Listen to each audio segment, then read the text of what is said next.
1980's The Blues Brothers is a beautiful mess of a movie.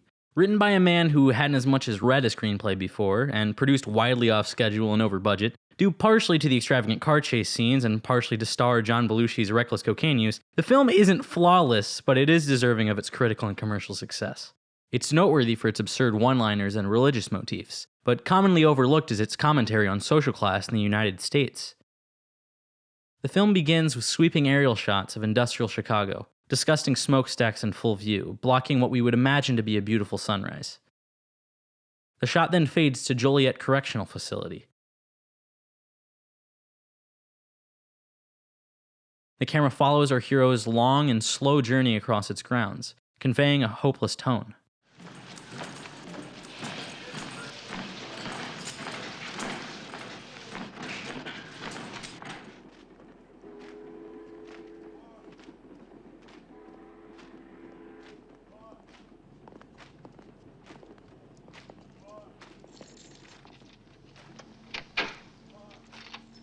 Well, this is it.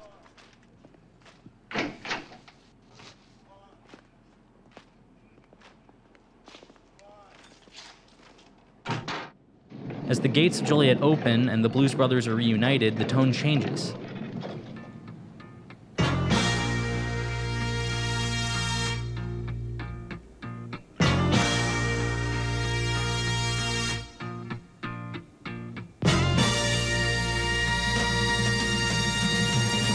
In a recent review of the film, Martin Chilton from The Telegraph claims, "It's as if director John Landis is tipping us off that what follows, a film of madcap fun and action rampage, is comic escapism from the bleak modern American life." Left me a mule to ride. My baby cop, Katie. Leaving the jail, the brothers' first stop is to visit the Penguin, the nun who runs the orphanage they grew up in. She informs them of the financial troubles the orphanage is facing. If they can't pay $5,000 in taxes in the next few days, the church is closing the orphanage and selling the building to the Board of Education. And so, the brothers' mission from God begins as they race to get the band back together and play a show to earn the money. They collect their fair share of enemies along the way, being on the run from the police, a country western band, and the Illinois Nazi Party. They play the show, get the money, pay the taxes, save the orphanage, and ultimately end up where the film begins, back in jail. The journey the brothers take is one through the class structure of the United States. You may be confused when I say class, thinking I mean upper, middle, and lower classes, divided by wealth alone. But the social classes of the United States go beyond wealth, divided by a combination of wealth, education, dialect, zip code, and race, but no one individual factor. We see characters of some of these classes in the film. The police, the aristocrats, the country hicks, the white supremacists, and most notably, the oppressed class of mostly black people to which the Blues Brothers belong. The Blues Brothers are obviously white, but the film places them in the primarily black American social class. Curtis, played by Cab Calloway, raised them in their orphanage with black culture in mind. Curtis, you and the Penguin are the only family we got. You're the only one that was ever good to us, singing Elmore James tunes and blowing the harp for us down here. The basement walls of the orphanage plastered with the faces of those who would become their childhood heroes, civil rights and R&B icons. Elwood's walls echo this later in the film. They're at home at the black church, the soul food joint, and within the music scene of the neighborhood, because they have situated themselves within that social class. The director uses this same trope of faces on the wall to characterize other social classes in the film, their own heroes' faces on their walls. They all have been raised with different ideas of what's right, how they should act or speak, and even what music they should listen to. The journey the brothers take then chronicles confrontation between the social classes of the United States. We'll begin with the brothers' interactions with the police. Early in the film, Elwood mindlessly runs a red light and gets pulled over. The officers ask for him to step out of the car so that they can arrest him, as this is just the last minor traffic violation in a long list of minor traffic violations Elwood has made. In an act of self-preservation and duty to his mission, Elwood drives off, starting the chase that will last the rest of the film. Keep in mind, then, that the Blues Brothers' only actual crimes are traffic code violations, fleeing arrest, and some minor property damage. Would there be anything else? Yes, do you have a Miss Piggy? Which is dwarfed by the damage caused by the police themselves.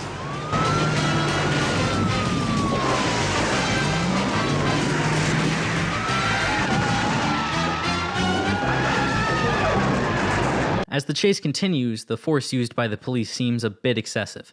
They probably don't need an entire police force, army, and a tank to arrest 2 unarmed men.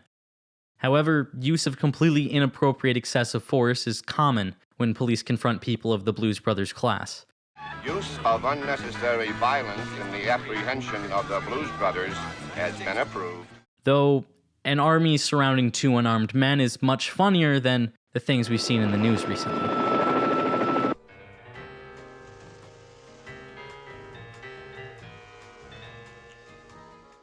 The film isn't predicting the racial profiling that has recently come up in the industry of law enforcement. These practices have always been happening. It's only recently that the media has labeled these issues as important. The Blues Brothers have been criminals in the past, but only because their social position has forced them into that life. They've stolen money because they believed that was their only choice to get money at all. Look, let's just get something straight here. The reason he got locked in the slam in the first place was for sticking up a gas station to cover you guys.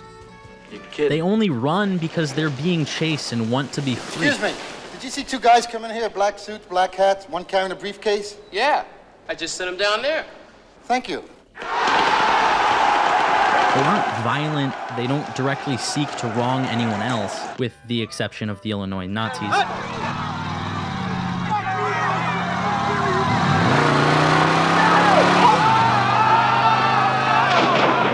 They're just doing what they were raised to think is right.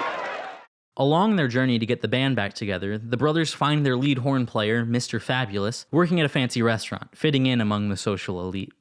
Their trumpeter refuses to join them initially, but they protest by remaining in the restaurant until he agrees to leave with them. They mock the antics of the rich, at points even openly harassing the wealthy people sitting at neighboring tables. How much for the little girl? The women. How much for the women? The bothered table reacts the most passive way possible. They ask to move tables. They don't want to talk to the brothers directly or even ask for them to be dealt with. They just want to move away from them and pretend they don't exist. Honest interaction between the rich and the Blues Brothers is never considered an option. By default, they are divided, suggesting a disturbing separation between the wealthy and impoverished in general. Following the band's reunion, their first gig brings them to Bob's Country Bunker, where they are greeted by immediate culture shock. What kind of music do you usually have here? Oh, we got both kinds. We got country and western. The band continues preparing for the gig like it was just any other show, but quickly realize their normal set won't work out as they're hit by a barrage of broken beer bottles. This country hick town can't accept their R&B sound, a representation of their culture. This suggests a cultural strife between the primarily black culture to which the Blues Brothers associate themselves and the primarily white country culture of their audience at Bob's Bunker. The brothers' solution to this situation illuminates the main theme of the film. They find a song that their audience will enjoy and overlap in their culture and capitalize on it. The streams are swollen, keep them doggies rolling, rawhide. The Rawhide theme song isn't exactly their first pick or the best representation of their talents, but it's a compromise that joins the whole room in song. If we focus on our cultural similarities, we can use that common ground to repair class relationships. We see this echoed throughout the film. Music brings us together. When the brothers visit the church, their seemingly secular nature up to that point is thrown away. They become inspired by the music and eventually dance with the crowd. When the brothers visit the music store, Ray Charles gets the whole neighborhood to get together to shake a tail feather. In the jailhouse at the film's epilogue, the brothers' music gets the whole mess hall dancing. Even Mr. Fabulous, a representation of a wealthier class, is completely energized by the music, seemingly unbothered by his situation, glad he can make music. At the band's show at the Palace Hotel Ballroom, Elwood starts their set with a speech. We're so glad to see so many of you lovely people here tonight. We would especially like to welcome all the representatives of Illinois' law enforcement community who have chosen to join us here in the Palace Hotel Ballroom at this time. We certainly hope you all enjoy the show. And remember, people, that no matter who you are and what you do to live, thrive, and survive, there's still some things that make us all the same. You, me, them, everybody. Everybody. The whole room is brought together by their music, brought together by what they have in common, whether those audience members be police officers, good old boys, or even gay. At least I assume the police chief is gay. It's portrayed only through cliches and a few tongue-in-cheek moments. It's the 80s. Who wants an orange whip? Orange whip? Orange whip? 3 orange whips. Music and culture is how we can overcome class strife and injustice. The exceptions to this, the one group of people who can't get along with the others, are the Nazis, the obvious bigots of the film. The final chase scene featuring the Nazis has Flight of the Valkyries playing over it, a song composed by notable anti-Semite and favorite of Hitler himself, Richard Wagner. Even the music they play is tainted by bigotry and intolerance, and these are the only things the film cannot tolerate. Music and vibrant culture can lead to a world where everyone is tolerated, except the intolerant.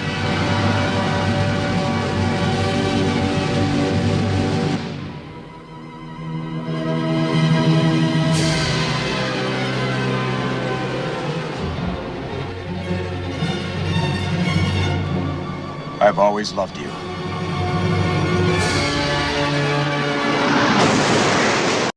In the film's escape from the realism of modern America, with all of its injustice and class struggles, the Blues Brothers has given us a possible solution.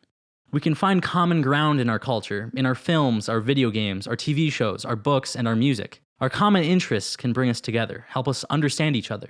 The fact that most of us have watched a certain episode of How I Met Your Mother, listened to Beyoncé, or played Pokemon Go might not be defeating prejudice overnight, but it may be a step in the right direction.